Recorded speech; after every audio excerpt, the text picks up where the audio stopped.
نبی پاک علیہ الصلوۃ والسلام کے جو مرض کی ابتدا ہوئی، مرض مبارک کی ابتدا ہوئی، وہ کب ہوئی اور اس میں کیا کیفیات رہیں؟ جو مرض مبارک کی ابتدا تھی وہ تو ہوئی تھی سفر کے آخری ایام سے۔ سفر اور مظفر کا جو مہینہ ہے اس کے آخری ایام سے، اور اعلیٰ حضرت علیہ رحمہ نے بعض روایتوں کی طرف اشارہ فرمایا ہے کہ سفر کا وہ آخری بدھ تھا جس دن نبی پاک صلی اللہ علیہ وآلہ وسلم کے سر میں درد ہوا اور بخار ہوا۔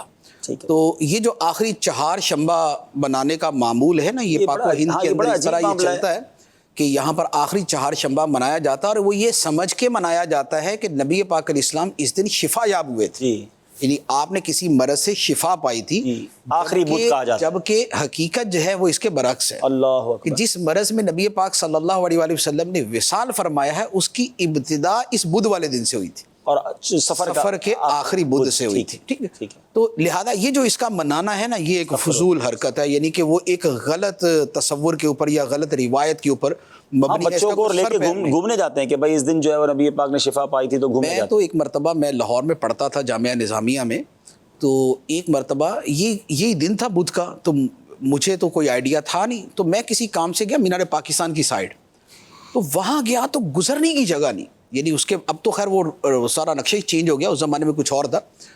تو اتنا رش اور اتنے ٹھیلے اور اتنی پبلک اور کھانے پینے کے سامان، یعنی جیسے پکنک پہ جاتے ہیں نا، تو ہر بندہ گھر سے دیگچیاں بھر کے پلیٹیں لے کے پوری فیملیاں گئی، اور پورا مینار پاکستان کا ایریا بھرا ہوا۔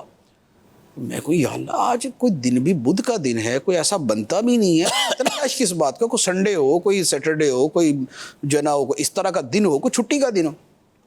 تو میں نے واپس میں کسی دوست سے پوچھا، یار یہ رش آج اتنا کیوں ہے؟ تو اس نے کہا وہ ہے نا آج سفر کیا، وہ آخری چہار شنبہ ہے آج۔ تو اس سے پتہ چلا کہ اتنی بڑی یعنی تعداد میں مناتے ہیں۔ ویسے تو پتہ تھا کہ کچھ لوگ مناتے ہیں، لیکن اتنا زیادہ مناتے ہیں یہ نہیں پتہ تھا، تو یہ غلط ہے منانا، اس کا کوئی سر پیر نہیں۔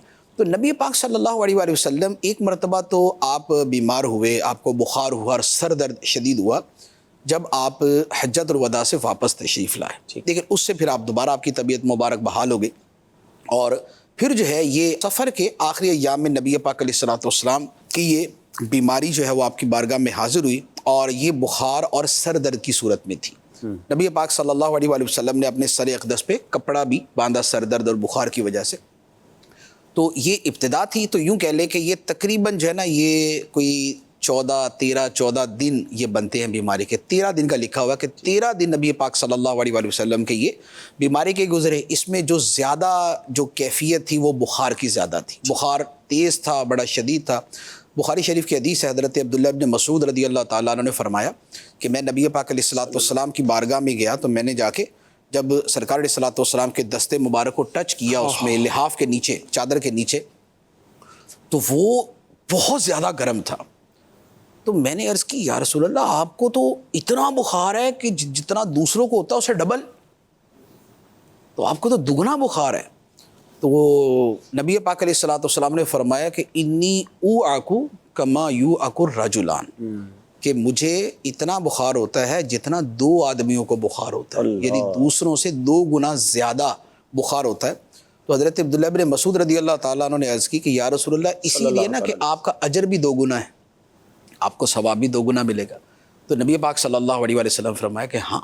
تو یہ جو بخار کی شدت تھی تو اس سے پھر کمزوری بہت زیادہ تھی، اور ایک مرتبہ جو نبی پاک علیہ الصلوۃ والسلام مسجد میں تشریف بھی لائے، تو اس مسجد میں تشریف لانے کی کیفیت اسی طرح کی تھی کہ سیدنا علی المرتضیٰ شیر خدا رضی اللہ تعالیٰ عنہ نے ایک طرف سے تھاما ہوا تھا، اور حضرت قاسم بن عباس رضی اللہ تعالیٰ عنہما انہوں نے دوسری طرف سے تھاما ہوا تھا، اور حضرت عباس کے بیٹے تھے، یہ حضرت عباس کے بیٹے تھے، یعنی کہ حضرت علی کے کزن، نبی پاک علیہ الصلوۃ والسلام کے بھی کزن ہوئے۔ تو یہ پھر نبی پاک علیہ الصلوۃ والسلام کو یوں سہارا دے کر، ظاہری سہارا دے کر جو ہے وہ مسجد میں لے کر آئے۔ نبی پاک علیہ الصلوۃ والسلام نے پھر کچھ نصیحت فرمایا کہ یہودی جو ہے وہ خدا کی رحمت سے دور ہو گئے کہ انہوں نے اپنے نبیوں کی قبروں کو سجدے کی جگہ بنا لیا، تو لہذا یہ کام نہ کرنا کہ میری قبر کو سجدہ نہ کرنا، تو یہ فرمایا۔ اس کے علاوہ چند یہ بھی اشارہ دینا ہو گیا، جی یہ بھی اشارہ تھا کہ یہ ہے، اور اس وقت تو خیر آثار بھی کچھ یوں کہہ لے کہ ظاہر ہو، کیونکہ یہ جو واقعہ ہے یہ شاید نبی پاک علیہ السلام کے وصال مبارک سے 3 دن پہلے کا ہے، یا غالباً 3 دن پہلے کا، 3 یا 4 دن پہلے کا یہ۔ تو یہ پھر ایک پورا معاملہ چلتا رہا. جو بخار کی شدت تھی اس میں پھر جب یہ بیماری جو ہے وہ زیادہ ہوئی تو نبی پاک علیہ السلام حضرت میمونہ یا حضرت زینب بنت جحش رضی اللہ تعالیٰ عنہما میں سے کسی کے گھر پر تشریف فرماتے.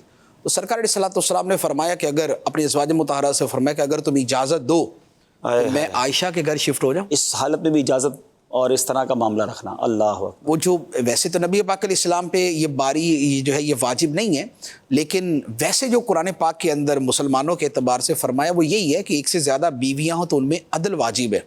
جتنا وقت ایک کو دیا جائے گا اتنا دوسرے کو اتنا تیسرا. تو وہ جو باری کا دن تھا جو وہ تھی باری تھی وہ حضرت میمونہ یا حضرت زینب کی تھی. تو نبی پاک علیہ الصلوۃ والسلام نے فرمایا کہ اگر اجازت ہو تو میں حضرت عائشہ کی طرف شفٹ ہو جاؤں. تو سب نے اجازت دے دی تو سرکار علیہ السلام وہاں تشریف لے گئے.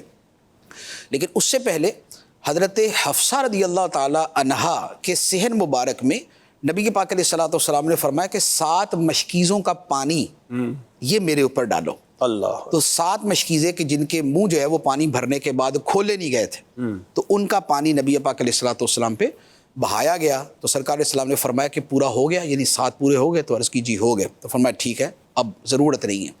اور اس کے بعد پھر حضرت عائشہ رضی اللہ تعالیٰ عنہ کے گھر تشریف لے گئے. پھر وہاں پر جو کیفیت مبارک تھی وہ یہی تھی کہ اس میں بے چینی اور اس میں بخار، اس میں سر درد، نماز تھی جو ہے وہ حضرت ابوبکر صدیق جی وہ میں عرض کرتا ہوں اس کا کیا تھا. تو اس میں یہ تھا کہ پھر نبی پاک علیہ السلام کے پاس ایک پیالہ مبارک رکھا ہوا تھا جس میں پانی ہوتا تھا. تو سرکار صلی اللہ علیہ وآلہ وسلم اپنا دستے مبارک اس پیالے کے اندر ڈبو کے تو اس کا پانی جو ہے نا وہ اپنے چہرے پر اپنے بدن مبارک پہ پھیرتے تھے. یہ جیسے بخار والے کو وہ ٹھنڈی پٹی کرتے ہیں یا اس کو پانی وغیرہ لگاتے ہیں تسکین کے لیے، تو نبی پاک علیہ السلام وہ کرتے تھے. اور جو دم وغیرہ تھے تو ویسے تو سرکار علیہ الصلوۃ والسلام کا معمول تھا کہ ہر رات کو سورہ فلق سورہ ناس پڑھ کے اپنے اوپر دم کرتے تھے، دستے مبارک پہ دم کر کے اپنے بدن اطہر پہ پھیرتے تھے. اور بیماری میں بھی نبی پاک علیہ السلام کا یہی معمول تھا کہ بیماری کے اندر آپ شفا کے لیے بھی اسی طرح دم فرمایا کرتے تھے.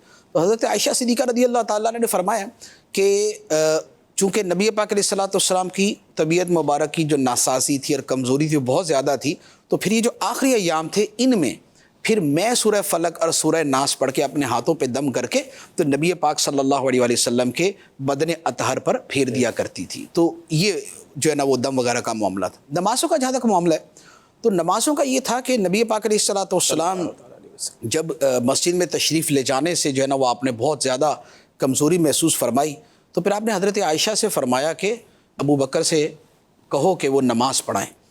تو حضرت عائشہ رضی اللہ تعالیٰ نے عرض کی یا رسول اللہ کسی اور کو فرما دیں. تو فرمایا کہ نہیں انہی کو کہو. عرض کی نہیں یا رسول کسی اور کو کہہ دیں. تو پھر عرض کی کہ یا رسول اللہ وہ بڑے نرم دل ہیں، آپ کی جگہ کھڑے نہیں ہو سکیں گے، کیونکہ آپ سمجھتے نا جو حالت و کیفیت ہے وہ تو ناقابل برداشت.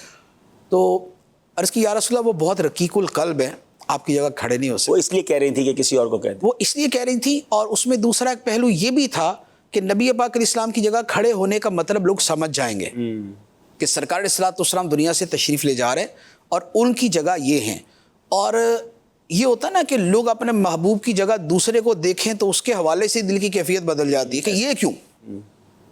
تو یہ بھی اس میں ایک سبب موجود تھا. خود حضرت عائشہ رضی اللہ تعالیٰ نے بیان فرمایا تو نبی پاک علیہ الصلوۃ والسلام نے فرمایا کہ انتن صواحب یوسف، کہ تمہاری حالت وہی ہے یوسف علیہ السلام کی جو خواتین تھی نا جو مختلف انداز کے اندر، یعنی کہ معاملہ کچھ اور تھا اور کہہ کچھ اور رہی تھی. تو اصل وجہ وہ ہے اور یہ ضمنی ہے لیکن اس کو زیادہ واضح کر کے پیش کیا جا رہا ہے. تو بہرحال پھر حکم مبارک ہو گیا تو پھر صدیق اکبر رضی اللہ تعالیٰ عنہ کھڑے ہو گئے اور آپ نے 17 نمازیں پڑھائی. ٹھیک 17 نمازیں آپ نے پڑھائی ہیں نبی پاک علیہ الصلوۃ والسلام کی حیات ظاہری کے اندر. اور یہ گویا ایک میسج بھی تھا کہ یہی خلیفہ اول ہیں. بھی تھا. اسی لیے بعد میں صحابہ کرام نے فرمایا بھی یہ کہ نبی پاک علیہ الصلوۃ والسلام نے ہمارے دین کے لیے صدیق اکبر رضی اللہ تعالیٰ عنہ کو ہمارا امام بنایا تو ہم نے اپنی دنیا کے لیے بھی آپ ہی کو امام بنا لیا. سبحان اللہ. تو یہ والی ہی روایت بیان بھی کی صحابہ کرام نے. اس کے بعد پھر صدیق اکبر رضی اللہ تعالیٰ عنہ جو ہے وہ نمازیں ادا فرماتے رہے اور 3 دن جو ہے وہ نبی پاک علیہ السلام مسجد میں تشریف نہیں لائے. تو جب تیسرا دن آیا یعنی کہ لاسٹ ڈے جو پیر شریف کا دن تھا، جب تیسرا دن تھا تو اس میں پھر فجر کی نماز میں اس سے پہلے ایک نماز میں ظہر کی نماز میں نبی پاک علیہ الصلوۃ والسلام تشریف لائے. تو ظہر کی نماز میں جب آپ آئے، اور وہ بھی حضرت علی رضی اللہ تعالیٰ عنہ اور ساتھ غالباً وہی حضرت فضل یا حضرت قاسم بن عباس رضی اللہ، ان دو میں سے کوئی ایک تھا، تو یہی حضرات جو ہے وہ ساتھ تھے. تو یہ جب مسجد میں آئے تو صحابہ کرام میں تھوڑا سا جو ہے نا نماز کے اندر ہی جو ہے وہ ذرا آواز اس طرح کی کہ پتہ چل جائے کہ سرکار تشریف لائے. تو نبی پاک علیہ الصلوۃ والسلام جو ہے وہ پچھلی صفوں سے یوں تشریف لائے. تو صدیق اکبر رضی اللہ تعالیٰ نے جب یوں کر کے دیکھا کہ سرکار علیہ الصلوۃ والسلام تو پیچھے ہو گئے، تو نبی پاک علیہ الصلوۃ والسلام نے اشارہ بھی فرمایا کہ آگے ہو جا، لیکن وہ پیچھے ہو گئے. تو نبی پاک علیہ الصلوۃ والسلام آگے تشریف لائے. تو سرکار علیہ الصلوۃ والسلام بیٹھے ہوئے تھے اور صحابہ کرام پیچھے کھڑے تھے. تو نماز کے بعد جو ہے پھر نبی پاک علیہ الصلوۃ والسلام نے کچھ نصیحتیں بھی فرمائیں، ایک دو نصیحتوں کا تذکرہ ہے، نصیحتیں فرمائیں. اور یہ جو ہے یہ وہ یوں تھا کہ صحابہ کرام صدیق اکبر رضی اللہ تعالیٰ عنہ کی اقتداء کر رہے تھے اور صدیق اکبر نبی پاک علیہ الصلوۃ والسلام کی اقتداء کر رہے تھے. لیکن وہ حقیقت تو یہ تھی کہ نبی پاک علیہ السلام امام تھے اور صدیق اکبر مکبر تھے. اس مکبر ہونے کو یوں کر کے تعبیر کر دیا. یہ وہ آخری نماز ہے جو نبی پاک علیہ الصلوۃ والسلام نے مسجد نبوی شریف میں ادا فرمائی، ظہر کی نماز. اس کے بعد جو سرکار تشریف لے گئے تو پھر دوبارہ آپ نماز کے لیے نہیں آئے. ہاں آخری جو دن تھا، پیر کا دن تھا، اس میں فجر کی نماز میں نبی پاک صلی اللہ تعالیٰ علیہ وسلم جو ہے وہ اپنے حجرہ مبارکہ سے باہر نکلے، اس کے دروازے پہ تشریف لائے اور پردہ مبارک جو ہے وہ ارخا سترہ اس کا پردہ مبارک جو ہے نا وہ ہٹایا. تو اب صحابہ کرام، بخاری شریف کی اس میں بہت ساری روایتیں، تو اس میں حضرت انس رضی اللہ تعالیٰ عنہ کی روایتیں زیادہ ہیں. تو وہ فرماتے ہیں کہ صحابہ کرام تو ہر نماز پڑھتے ہوئے ان کا دل و دماغ ادھر ہی ہوتا تھا کہ سرکار علیہ الصلوۃ والسلام تشریف لے آئیں، شاید تشریف لے آئیں. تو وہ مسلسل جو ہے نا وہ اسی میں تھے. تو اب جب فجر کی نماز میں اب وہ پردہ سرکنے کی آواز ہلکی سی آواز آئی ہے نا، تو صحابہ کرام نے اپنے چہروں کو پھیر لیے، دوران نماز اپنے چہرے پھیر لیے. اور حضرت انس رضی اللہ تعالیٰ عنہ فرماتے ہیں کہ نبی پاک صلی اللہ تعالیٰ علیہ وسلم کا جو چہرہ مبارک وہ فجر کی نماز میں جو سامنے ظاہر ہوا، تو فرماتے ہیں کہ انہا ورقۃ مصحف، سبحان اللہ، وہ ایسا تھا کہ جیسے قرآن کا ورقہ کھل گیا، جیسے قرآن کا نور اور قرآن کی ایک نورانیت اور ایک اس کا کیف ہوتا ہے. تو سرکار دو عالم صلی اللہ تعالیٰ علیہ وسلم کے چہرہ مبارک سے جو ہے نا وہ اس طرح نور مبارک جو ہے وہ ظاہر ہو رہا تھا. اور صحابہ کرام فرماتے ہیں کہ ہم نے ارادہ کیا کہ نمازیں توڑ دیں، ہم نے ارادہ کیا کہ نمازیں توڑ دیں اور نمازیں توڑ کے جو ہے نا وہ نبی پاک علیہ الصلوۃ والسلام کی طرف بھاگ پڑے. تو سرکار علیہ الصلوۃ والسلام نے وہیں سے اشارہ فرمایا کہ نماز مکمل کرو، اشارہ فرمایا نماز مکمل کرو. اور یہ کر کے پھر سرکار علیہ الصلوۃ والسلام واپس. اور یہ غالباً آخری دیدار، یہ آخری دیدار جو صحابہ کرام نے ظاہری کیا. حیات کا. تو اس کے بعد پھر گھر کے اندر تو حضرت عائشہ صدیقہ رضی اللہ تعالیٰ عنہ اور حضرت فاطمہ الزہرا رضی اللہ تعالیٰ عنہ کا آنا تھا، پھر مولا علی، پھر حضرت عباس اور حضرت قاسم، حضرت فضل، ان کا پھر جو ہے وہ پھر جو فیملی کے افراد تھے ان کا زیادہ تھا، ازواج مطہرات کا زیادہ تھا. تو یہ سارا معاملہ تھا.